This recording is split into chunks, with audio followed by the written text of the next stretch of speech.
Fala pessoal, bom dia. Bom dia. Essa manhã fria de Florianópolis, que estava com vontade de ficar dormindo, mas muito bom estar aqui. Eu sou o Vini. Eu sou o Pedro. É muito bom poder estar aqui. Obrigado aí aos coordenadores, às coordenadoras, quem está acompanhando online. Eu já acompanho o TDC, já fui coordenador e palestrante, mas sempre nas versões online durante a pandemia. Minha primeira vez presencial, então é muito bom estar aqui. Depois vamos aproveitar esse momento, acabando a palestra, eu e o Pedro vamos estar por aqui para a gente trocar uma ideia, trocar contatos, vai ser bem rico, eu gosto bastante de fazer network. Aqui, se vocês quiserem nos adicionar nas redes sociais e marcar, tirar foto, fazer vídeo, marca a gente que a gente gosta e compartilha, vai ser bom também. Vamos lá? Vamos começar. Bora, então vamos lá.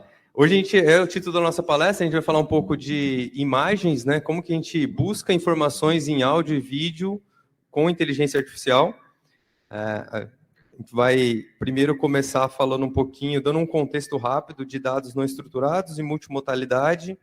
Depois vamos entrar mais no qual que é o problema em si, que a gente está querendo resolver com essa tecnologia, e vamos dar um exemplo de uma solução, tanto o exemplo técnico de arquitetura e um videozinho mostrando uma demo de como que funciona. E depois, quem tiver mais interesse, a gente pode compartilhar o código e etc. Beleza? Então, vamos lá. Eu tenho que tomar cuidado aqui com o passador. Beleza? Foi. Dando um contexto rápido sobre dados não estruturados, provavelmente vocês já conhecem, mas vale a pena reforçar a diferença de dados estruturados e não estruturados. Tem aqui 5 pontos mais alto nível que diferenciam os dois, né? A primeira delas é o dado estruturado, ele normalmente está numa tabela, está bem dividido, você sabe quais são as features que você vai trabalhar. O dado não estruturado, isso não é verdade, a gente tem que criar alguma forma de representar esse dado para treinar algum modelo de machine learning. O dado não estruturado normalmente está relacionado à imagem, vídeo, texto, áudio, coisa assim. O dado estruturado são tabelas, seja de SQL, CSV ou qualquer outra. A forma de armazenamento é bem diferente e normalmente o dado não estruturado requer muito mais poder computacional para fazer esse armazenamento, recuperar informação e etc. E também é mais difícil de gerenciar, proteger, trabalhar com a questão de segurança desses dados, etc. Aqui no gráfico do lado, ele reforça uma informação que está aqui no terceiro bloco, que mais ou menos 80% de todos os dados do mundo que as empresas geram, ele hoje é não estruturado. E 20% mais ou menos é estruturado, que é mais ou menos aquela crescente que está ali no gráfico desde 2006, quando começou a ser medido. A barrinha laranja são os dados não estruturados que são gerados e a barrinha azul são os dados estruturados. Então, quando a gente posta uma foto no Instagram, um Twitter, um vídeo no YouTube, um Reels, qualquer coisa, são dados não estruturados que nós estamos gerando. E aí, como que a gente, dado que é aquela fase famosa, né, os dados o combustível aqui para a gente criar modelos de inteligência artificial, como que a gente trabalha esses dados não estruturados?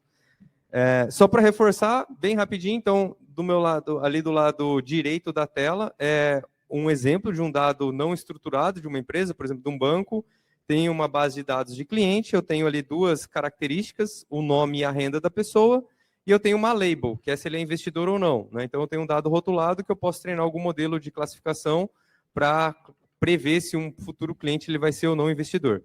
Desse lado aqui eu tenho 2 imagens, um dado não estruturado que eu quero classificar, nesse exemplo simples, se é um lobo ou se é um husky. Então, quais são as features que eu vou usar, né? A gente tem que, de alguma maneira, extrair essas features, não dá para falar, olha a língua, se está com a língua para fora, o tipo da orelha, não. Eu vou ter que criar uma forma matemática de poder o computador conseguir processar essas informações. Quando a gente fala de imagem específico, aqui também, bem rapidamente, só para dar um contexto, a gente, normalmente, a forma mais simples de fazer essa representação é pegar uma imagem e transformá-la numa matriz. Cada pixel da imagem vai virar um ponto da minha matriz, né? Então, dependendo da cor do pixel, alguma característica que eu quero, vai ser um número específico naquela minha matriz. E depois eu vou passar o que a gente chama de filtro, num tipo específico de rede neural, que é a rede neural convolucional, que vai tentar entender cada pedacinho dessa imagem, mas passando pela matriz. E aí, cada pedaço dessa imagem vai representar um objeto ou um contexto diferente que a gente pode ir agrupando e entendendo aquele formato da imagem. Por exemplo, eu posso achar círculos, esses círculos podem ser olhos podem ser um rosto, e aí eu vou formando, por exemplo, uma imagem de uma pessoa, mas a gente vai aprendendo pedacinho por pedacinho da imagem. Esse GIF mostra um pouco disso, né? Então, a gente tenta buscar na imagem um tipo de conceito ali, um tipo de paradigma, ele vai passando por toda a imagem e ele vai mapeando pedaço a pedaço daquela imagem para a gente compreender. E a partir desse mapeamento, né, uma aplicação de rede neural, cada camada dela, por isso que a gente chama de deep learning, né, ela tem muitas camadas, cada camada vai aprendendo um pedaço e no final a gente junta tudo isso. Tentando trazer um exemplo um pouco mais lúdico, simples, mais lúdico aqui, só para formalizar esse conceito, aqui a gente tem um modelo de classificação de imagem, onde eu tenho dígitos feitos à mão, de 0 a 9, né, são números lá na entrada da minha rede neural, e aí cada camada que a rede vai passando, ela vai extraindo algum tipo de conhecimento e vai gerando essa forma de entendimento do que está acontecendo naquela imagem.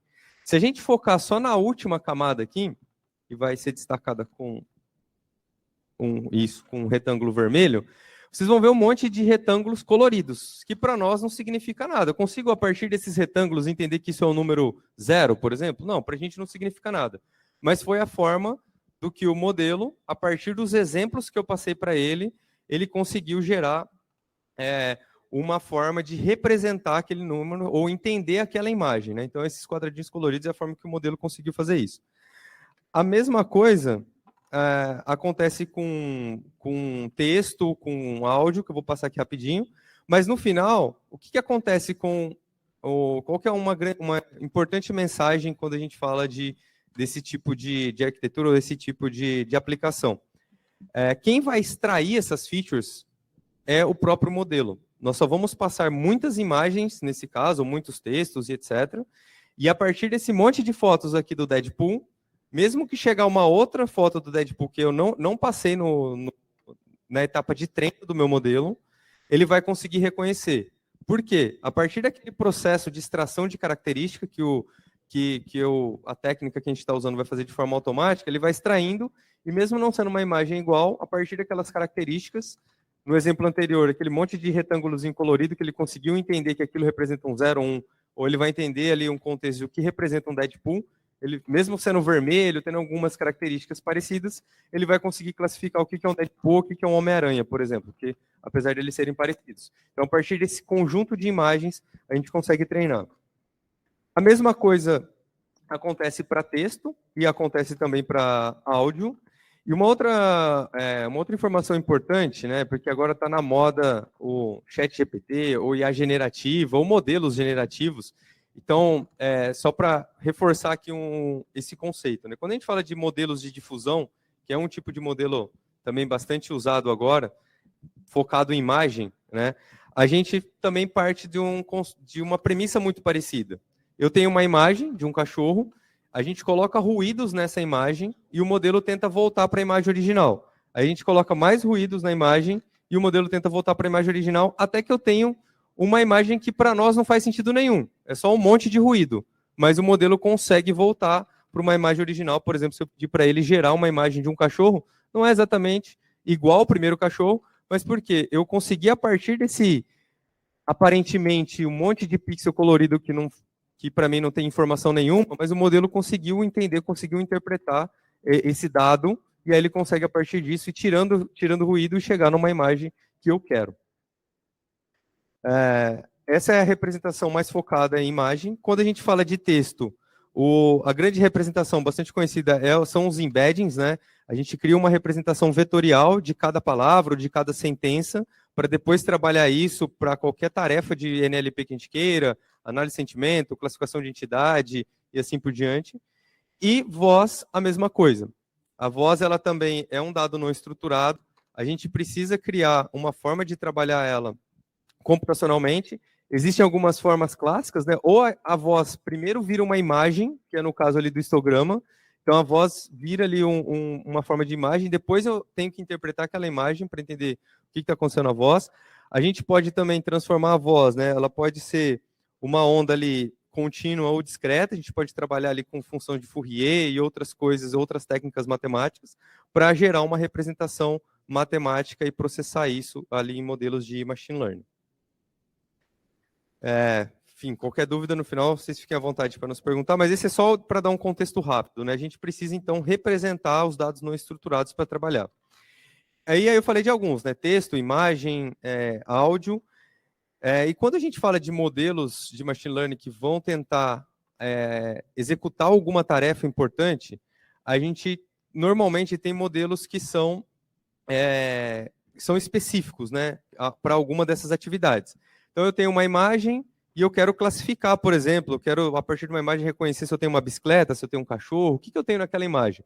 Então, a gente pode usar uma API, um serviço de cloud, que já tem modelos treinados, a gente está trazendo alguns exemplos aqui da GCP, por exemplo, o Cloud Vision, e por trás desse serviço, existe um modelo de machine learning para classificar a imagem, que foi treinado, ele sabe representar a imagem e assim por diante, tá?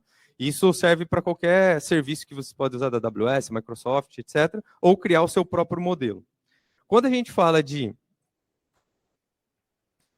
texto, então eu quero sumarizar um documento jurídico, eu quero criar uma aplicação de chatbot que vai entender a intenção do meu cliente, ou qualquer outra coisa, então vai entrar um texto, eu tenho um serviço de processamento de linguagem natural, que também tem por trás modelos de texto.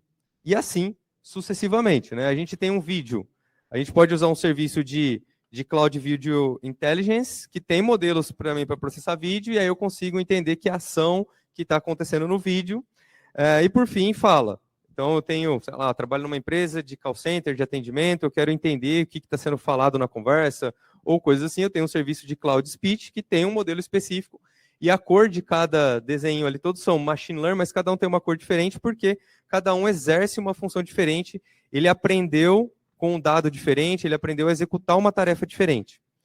E aí vem o conceito de multimodalidade, que, pegando mais uma vez o hype do ChatGPT, se alguém viu a apresentação do GPT-4, no qual lá o CEO da OpenAI, ele escreveu num guardanapo, simulando, né, aquela ideia que você está num cafezinho, trocando uma ideia, tive uma ideia para abrir uma startup. E aí ele escreveu no guardanapo o que seria um app daquela startup, tirou uma foto, o GPT-4 leu aquela foto, que é uma imagem, transcreveu em texto, leu o texto e gerou o aplicativo que ele escreveu no guardanapo. Depois, se alguém não viu, vai lá no YouTube e dá uma olhada, mas essa é a ideia de multimodalidade.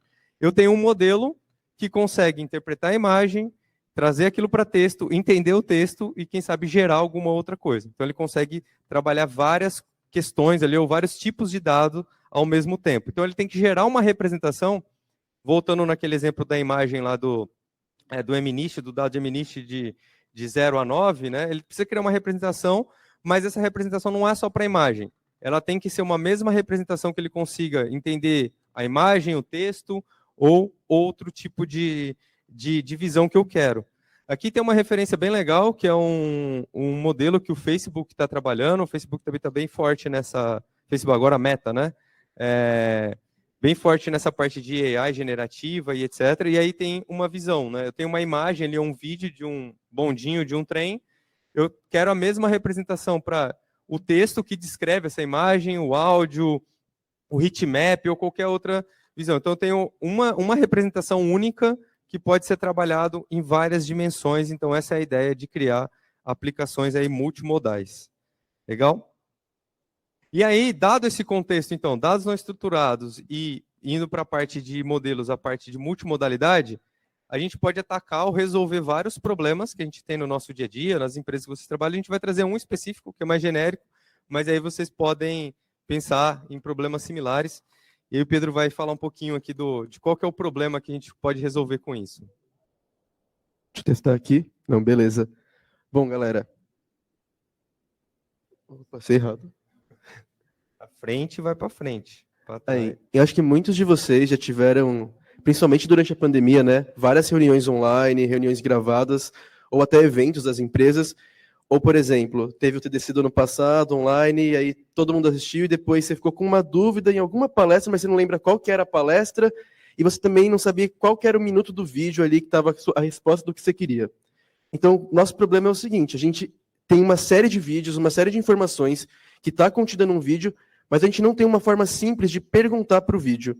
Então, o que a gente quer é literalmente poder fazer uma pergunta como se fosse uma caixinha do Google ali, para um vídeo, para uma série de vídeos, e ter a resposta. Então, ele já conseguir extrair desse vídeo para a gente qual que é a resposta à nossa pergunta, ou então, dentre todos esses vídeos, qual que é o vídeo que responde, qual que é o minuto do vídeo. E aí a pergunta que fica, né? Como que a gente consegue resolver esse problema? Então, a nossa pergunta mais simplificada é como eu procuro informações de uma maneira simplificada em vídeos? E, bom, vamos começar a falar da solução. Antes de entrar... Pedro, deixa eu só... Falei. Tá funcionando? Tá. O Pedro estava explicando, eu estava lembrando, né? Quantos de vocês estão tendo reuniões no Teams, no trabalho, aí são 5 reuniões ao mesmo horário, e aí fala, grava que depois eu assisto, né? E a gente nunca assiste, né? Mas seria muito legal a gente poder pesquisar, poxa, deixa eu ver o tópico principal dessa reunião, achar, né, o TDC, enfim. E lembrando que o vídeo, ele é composto por vários componentes, né, que o Pedro vai falar. Então, isso tem várias aplicações bem legais. Assim, a principal vantagem é o fato de você poder... Imagina, você tem documento de texto na sua empresa, você tem vídeo, você tem um monte de tipo de documentos, você pode procurar todos eles da mesma forma, que é fazendo uma pesquisa textual. Então, o nosso foco aqui é simplesmente falar de como você faz isso com os vídeos, mas também consegue aplicar essa mesma ideia para outros tipos de documentos que você tiver. E falando dos vídeos, né? O que é um vídeo? O vídeo é composto por basicamente 2 coisas. Uma sequência de imagens que vão passar ali seguidamente, então, a cada momento, né, a cada tempo tem uma imagem diferente, que é um frame, e também o som desse vídeo. E aí o ponto que a gente quer chegar é o seguinte. A nossa pergunta vai ser feita de maneira textual, então a gente quer digitar a nossa pergunta. Como que eu consigo, então, transformar as minhas imagens para um texto e também o meu áudio para um texto, para que depois eu consiga, de alguma forma, procurar todo mundo no mesmo campo textual? Então, esses pontos de interrogações que a gente está deixando aqui são justamente essas pecinhas que a gente quer encaixar. E aí uma coisa, né, acho que nos últimos pelo menos 5 anos tiveram uma evolução e também um surgimento de vários modelos, principalmente open source, e vocês podem, provavelmente muitos de vocês conhecem a Hugging Face, que é praticamente hoje a maior empresa open source, que você consegue procurar esses modelos, é praticamente um marketplace de modelos. E o ponto é, quando a gente está desenvolvendo uma solução, hoje em dia, eu acho que a gente tem que sempre pensar primeiro o que eu posso usar que já está pronto, e depois eu vou pensar em desenvolver. É muito caro hoje desenvolver um modelo, os dados são caros, GPU é cara, tudo é muito caro. Então, se alguém já fez, como que eu posso utilizar isso? Então, a ideia daqui da nossa solução é pensar que tipo de pecinhas eu posso buscar, que já estão prontas e que eu posso tentar usar para resolver o meu problema. Então, por exemplo, quando a gente está falando ali de uma sequência de imagens, então como que eu converto uma imagem para um texto? Basicamente, muitos de vocês já devem ter visto, né, programas que legendam automaticamente uma imagem. Então, a gente tem esse tipo de modelo também disponível. E para o áudio, a mesma coisa. Então, a gente tem um áudio, a gente quer algum modelo, né, de machine learning que você pegue esse áudio e transforme em um texto. Então, é basicamente um transcritor. Então, a gente precisaria procurar um modelo de image capturing e um modelo de speech recognition. E é uma coisa que é importante, que quando você sabe a nomenclatura, fica mais fácil de você ir encontrando as coisas. Porque o pessoal tem mania de colocar os nomes mais difíceis para esse tipo de coisa, mas a ideia é essa. Então, tudo bem, a gente tem aqui, já conseguimos converter as nossas imagens e também o nosso áudio para um texto. Aí vem a segunda parte, que é como que eu consigo salvar essas informações de uma maneira que eu consiga procurar depois. Quando a gente pensa num texto puro, se a pessoa fala, o que é ChatGPT? E a outra fala, me explica sobre ChatGPT. Para a gente, como ser humano, parece a mesma coisa. Só que para a máquina são coisas totalmente diferentes, porque ela não consegue, ela não tem o mesmo entendimento que a gente. Só que, como o Vini falou, quando você transforma isso para um espaço de vetorial, né, que são os nossos embeddings, você também consegue trazer tanto um contexto semântico, mas também contextualizar isso dentro, né, do campo. Então, essa pergunta teria, assim, elas seriam muito próximas nesse mundo vetorial. Então, o nosso ponto é, agora que eu tenho os meus textos já, então eu tenho ali as legendas das minhas imagens e também a transcrição dos meus áudios, eu preciso de um modelo que consiga converter um texto para um embedding. Isso também já tem disponível. Assim, tem N modelos. Acho que o BERT é o modelo mais famoso, mais conhecido, mas você tem hoje, literalmente, muitas opções. Tem a API da OpenAI, que já pega os embeddings para você. Tem a API da Google, que faz isso para você. Então, se a gente olhar ali, Depois que a gente sai dos textos, a gente quer converter ele, então, nosso textinho nesse vetorzinho, que é o nosso embedding, e salvar isso num database vetorial. Por que não um database normal? Porque os databases vetoriais, eles são feitos para eles fazerem operações vetoriais de forma mais rápida. Então, quando você entrar com a sua pergunta, ela vai ser convertida. Então, a nossa pergunta ali, ela vai ser convertida para um embedding também. Então, para todo mundo estar no mesmo cenário, eu quero comparar maçã com maçã, né? Eu não quero comparar banana com maçã. Então, eu converto todo mundo para o espaço vetorial e aí eu vou comparar. Esse vetor que eu tenho aqui, ele é mais parecido com qual vetor que está nesse meu database vetorial? E aí, o jeito mais simples seria simplesmente eu pegar esse vetor e comparar com todo mundo. Mas quando você tem 10 vídeos, 10 textos ou 10 vetores, é tranquilo. Só que quando você tem 1 milhão, 2 milhões, 3 milhões, isso começa a ficar inviável. E a vantagem do database vetorial é que você consegue fazer isso de uma maneira muito escalável, porque ele usa ali aproximações matemáticas para fazer essa busca. E aí, depois que ele encontrar ali o seu vetor, ele vai te dar o index disso, e aí sim, você procura no database normal a resposta. Então, ele vai te retornar, por exemplo, qual que é a resposta 1 e qual que é a resposta 2. E aí o ponto é, tudo bem, mas imagina que eu quero fazer MVP e eu quero prototipar isso de uma forma mais rápida. Tem como eu, sei lá, pegar em alguma cloud específica, no caso a gente escolheu a GCP, e substituir aqueles componentes por coisas que já estão prontas?